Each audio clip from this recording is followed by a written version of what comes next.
नहीं शादी नहीं हो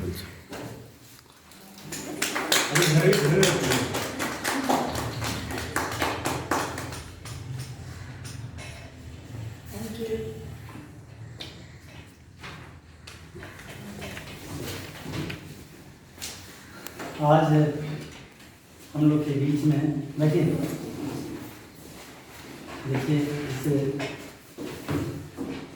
12 दिन का रिसर्चर कोर्स में मेरा चल रहा था, जिसमें हम लोगों ने कई प्रोफेसर कई सब्जेक्ट में साइकोलॉजी, फिलॉसफी, सोशियोलॉजी, लॉ हम लोगों ने लेक्चर सुना।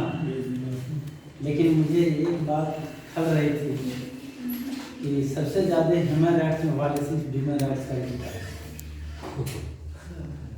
और मैं लेक्चर देने के लिए मैडम को नहीं बुला रहा हूँ, बल्कि मैं इसलिए मैडम को बुलाया कि एक विमेन इस पैट्रियार्कल सोसाइटी में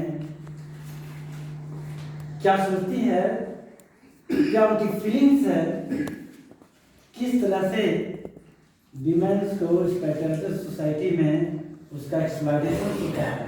this is the exploitation of the human rights of the women. तो madam doctor Suheli Mehta, associate professor faculty of home science, Magadh Mahila College, Patna University Patna. She is also holding the post of program coordinator, Patna University NSS, program coordinator, Patna University. She is not only a teacher, but she is also a mother, wife, as well as she has a great responsibility as a leader of जदी। प्रवक्ता madam हैं और ये सारे चीज़ों को संभालते हुए हम लोग के बीच में इतना प्रीशियस टाइम निकाल पाए। बहुत रिक्वेस्ट करके मैं बुलाया हूँ। तो मुझे लगता है कि आज जो मैडम के साथ आप लोग चर्चा करेंगे, नॉट भी लेक्चर बट चर्चा में डिस्कशन करेंगे, उसको शुरू हो जाएगा। Thank you madam.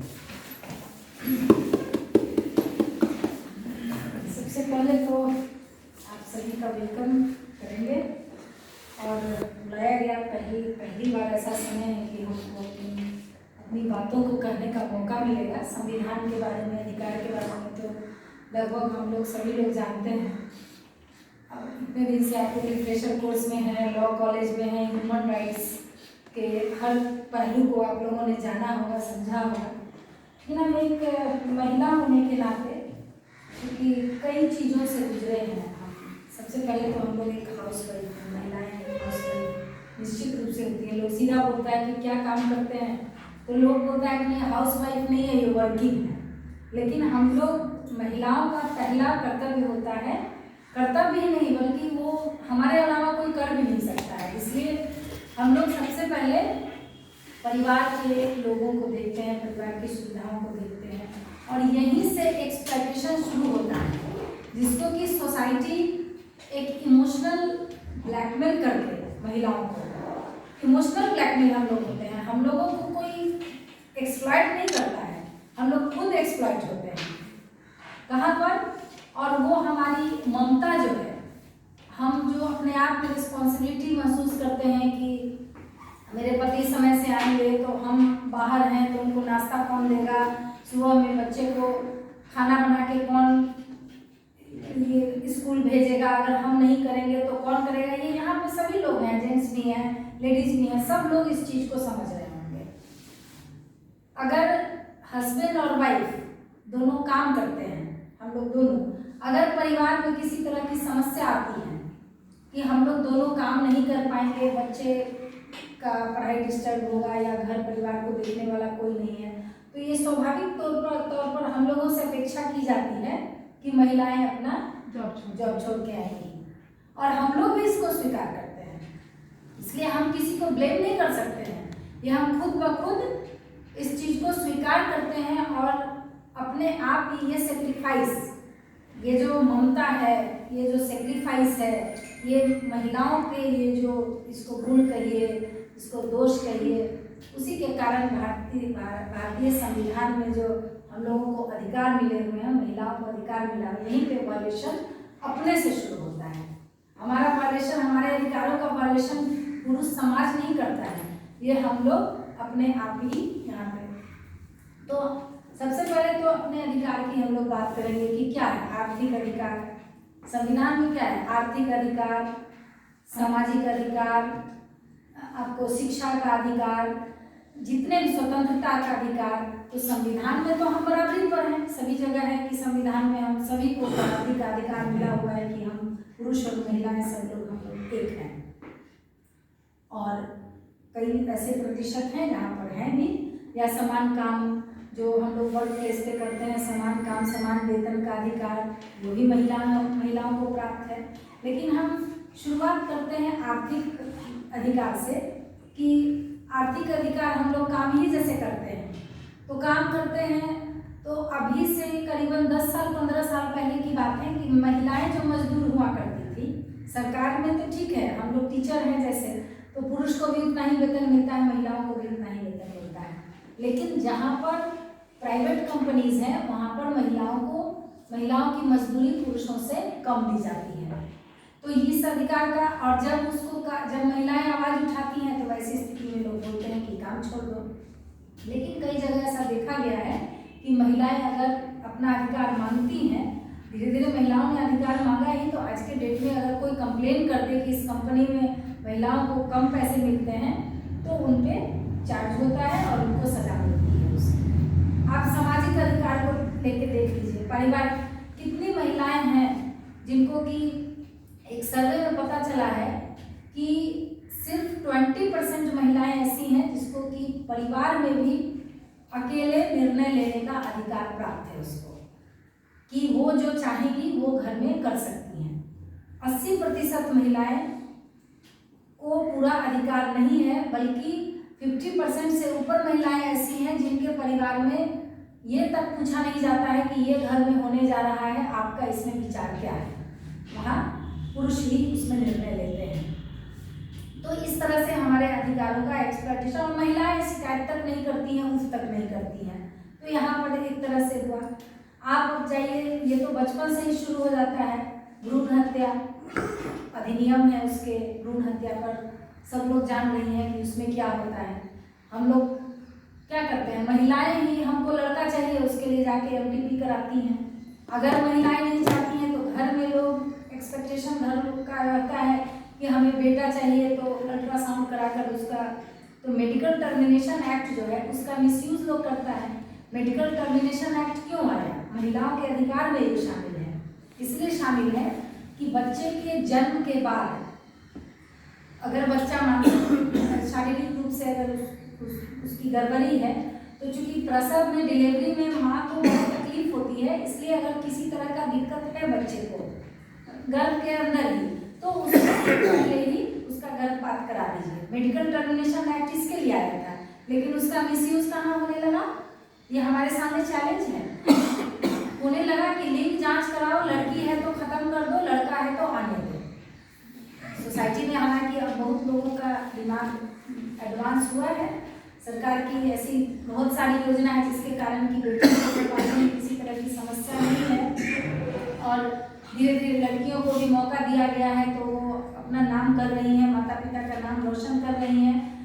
कई तरह के मोटिवेशनल चीज़ें समाज में आ रही हैं, जिसके कारण कि लोग बेटियों को भी पसंद उतना ही करने लगे हैं जितना कि बेटों को करते हैं, लेकिन अभी वो पूरे समाज में नहीं पहुंचा है। आज भी बहुत लोग ऐसे हैं जो बेटा और बेटी में फर्क करते हैं और बेटों को प्रायोरिटी देते हैं, बेटियों को लड़कों से पीछे रखते हैं। तो हमारा चैलेंज जो है भारतीय संविधान में, हमारे अधिकारों के प्रति हम संविधान में जो अधिनियम है उसके लिए तो चैलेंज जन्म के पहले से ही शुरू हो जाता है लड़कियों के लिए। उसके बाद डोमेस्टिक वायलेंस आप देख लीजिए, डोमेस्टिक वायलेंस की बात है तो इसको समझने की जरूरत है कि हम किस चीज़ को डोमेस्टिक वायलेंस समझ रहे हैं। ये अंडरस्टैंडिंग की जरूरत है। इसमें हम घर में भी रहते हैं, भाई बहन में भी आपस में लड़ाई करते हैं फिर सुलह हो जाता है, लेकिन डोमेस्टिक वायलेंस को पहले समझने की ये जरूरत है कि किसको कहेंगे डोमेस्टिक वायलेंस।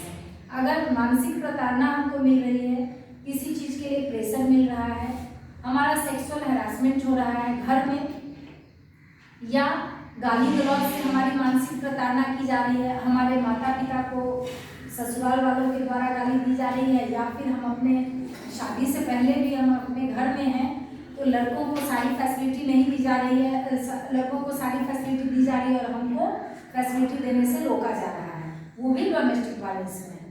लेकिन डोमेस्टिक वायलेंस को अक्सर हम क्या समझते हैं, सिर्फ ससुराल वालों से जोड़ते हैं कि वहाँ पर लड़ाई हुआ तो डोमेस्टिक वायलेंस है। नहीं, हमारे अपने घरों में भी डोमेस्टिक वायलेंस होता है। अगर हमें पढ़ाई से रोका गया तो वो भी एक तरह का डोमेस्टिक वायलेंस है और हम उसके खिलाफ केस कर सकते हैं।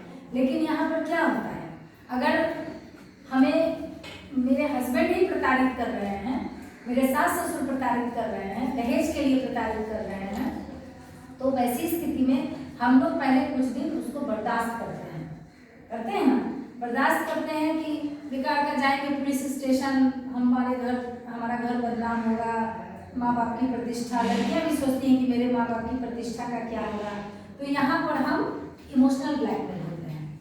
तो कई जगहों पर लोग क्या कहेंगे, हमारे माता पिता का क्या होगा, और हमारे ऊपर जिम्मेदारी बनती है, मतलब घर की पूरे प्रतिष्ठा के ठेकेदार जो है वो महिलाओं को माना जाता है। महिलाएं घर से निकल गई तो प्रतिष्ठा खत्म हो गई, महिलाएं लड़ाई करके कहीं भाग गई तो प्रतिष्ठा खत्म हो गई, किसी लड़की का कहीं बलात्कार हो गया तो उसके परिवार की प्रतिष्ठा खत्म हो गई।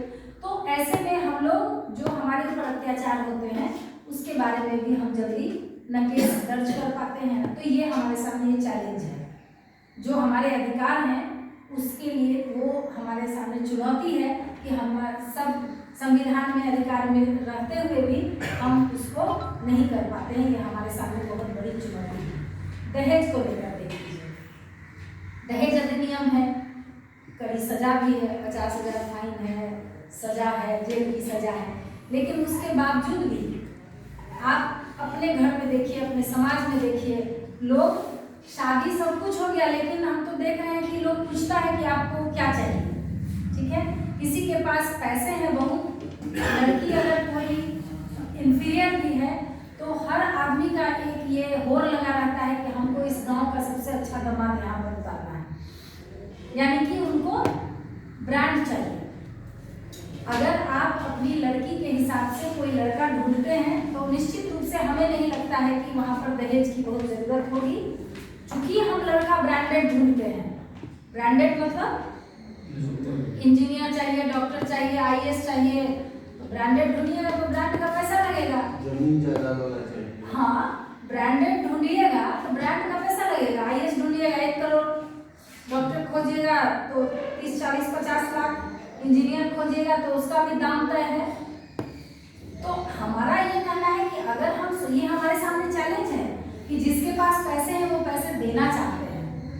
अगर कितना भी हम जागरूकता फैला दें तो ये चैलेंज है कि हमारी इच्छा है कि हम इस गांव के सबसे अच्छे दामाद को अपने दरवाजे पर उतारें। इस होड़, ये जो होड़ है वो हमारे सामने चैलेंज है।